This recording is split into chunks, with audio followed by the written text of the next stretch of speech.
Well, I got Michael Vaughan to just look back at the day. David Sake has said that maybe the England bowlers bowled too short. You reckon?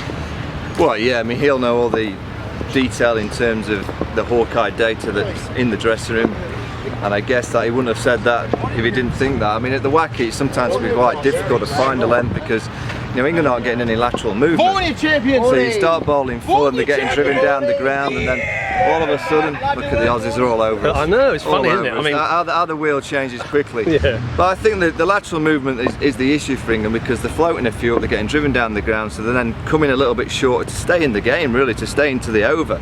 And then they're bowling the odd short ball, and you know, I think the stats of there's only been one LBW in the series so far suggests that both teams have bowled a little bit too short. But you know, Darren Lim was on the pitch there at the end, and I think he'll make sure that his bowling unit tomorrow of Johnson, Harris, Siddle, Shane Watson, you know, consistently try and bring the batsmen forward more than the England team did to the Australians today. That assumes that England are going to bowl Australia out in the morning, but I suppose, you know, the bowlers are going to be pretty tired after that effort. You know, the last thing you want in this kind of heat, and by the way, if you wonder what the heat's been like today, it's sort of like when you open the oven after cooking a chicken for about an hour and a half.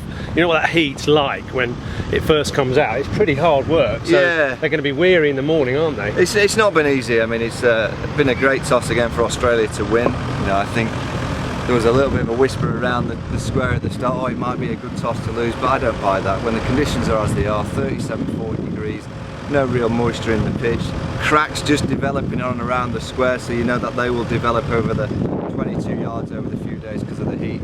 You know, the one thing I'll say about the England team that disappointed me today was their body language mid-afternoon. You know, I just felt they were lethargic, they weren't getting through the over. Yes, it's hot, but this was the day where they knew that they had a chance of staying in the Ashes series.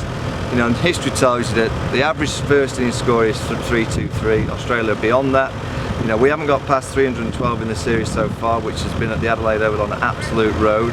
This is going to zip through. It'll get quicker from tomorrow and the day after. There's a few cracks we saw at the end as well. There's cracks developing. You know, the Johnson factor, the Harris factor. They're bowling quicker. We're bowling at 82, 83 miles an hour. It's safe and it's nice, but you know, I think at the end of this series we'll be talking about the fact, like many years ago, it's like, can England find a 95 miles an hour bowler? Because we've never had one, but we've had skillful, attritional, brilliant bowlers. In the wings, haven't we? We've got these tall bowlers in the wings, but they didn't get the call up. Well, I think that's the biggest thing about the Ashes series, that England got selection wrong, and for the reason being, you know, you come to the Waca and you pick all those tall bowlers for this, and England didn't trust one of the three that were left on the sideline. I think that tells you pretty much everything about the tour so far. Shame. A bit of a gloomy account then of the day, and the other thing about it is it's not going to be raining to solve England's problems, because look at that sky.